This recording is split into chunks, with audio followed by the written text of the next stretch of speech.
Hey, Otero's here, and it is Tech Tuesday. We want to make sure that we are showing you how we implement AI inside of our businesses. And so today we want to focus on the integration with Claude and Canva. I had to bring Tony, the hubby, on because he does all the tech stuff and then gives me kind of a quick little like 1-2 layout, and then I have at it. And so he's going to kick it off and just show what the first steps are, and we'll go from there. All right.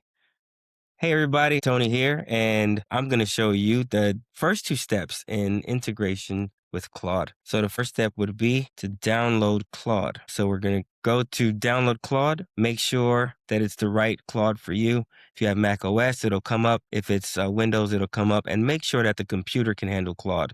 Now it'll let you know, but make sure that it's the newest version. Step 2 is in Claude. Once we're in Claude, Claude is set up. Now we want to set up a connection to Claude. So what I did, I just typed in, can I connect you to Canva to help with content creation? Puts in yes, gives you the connector. Once you see the connector here, it's going to say connect. It says reconnect for us, but it's going to say connect. You're going to hit it and it'll connect in the background. Once it's done, it'll let you know Canva's connected. Step 3, I let Claude know exactly what my designs look like. You want to make sure, again, with AI, you are educating it.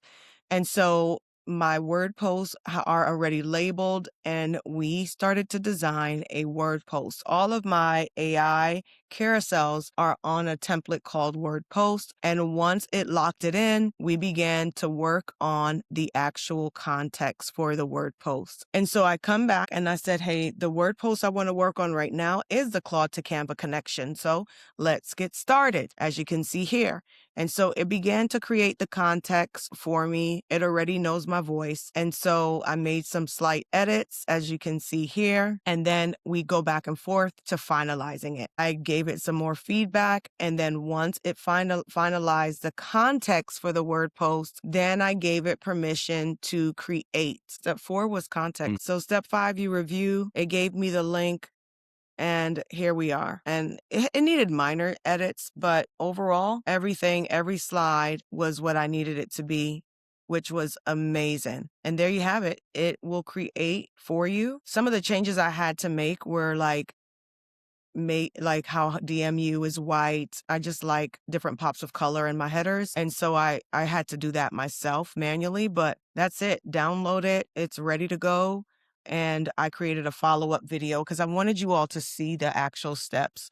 It's a lot easier that way to take a few minutes just to go step by step with you into creating your own Claude and Canva posts. All right, that is it. I hope that those steps were simple enough for you. I mean, it's only like 5 or 6 steps, right? So follow along. Make sure you like, subscribe, all the things. Comment below if you end up taking these tips and utilizing it for your business, because it is so simple now for us to create content. Like, Yeah. it's a no-brainer. It's no excuse anymore. Yeah. And make sure you follow along with us as we bring you more Tech Tuesdays. See ya. Bye.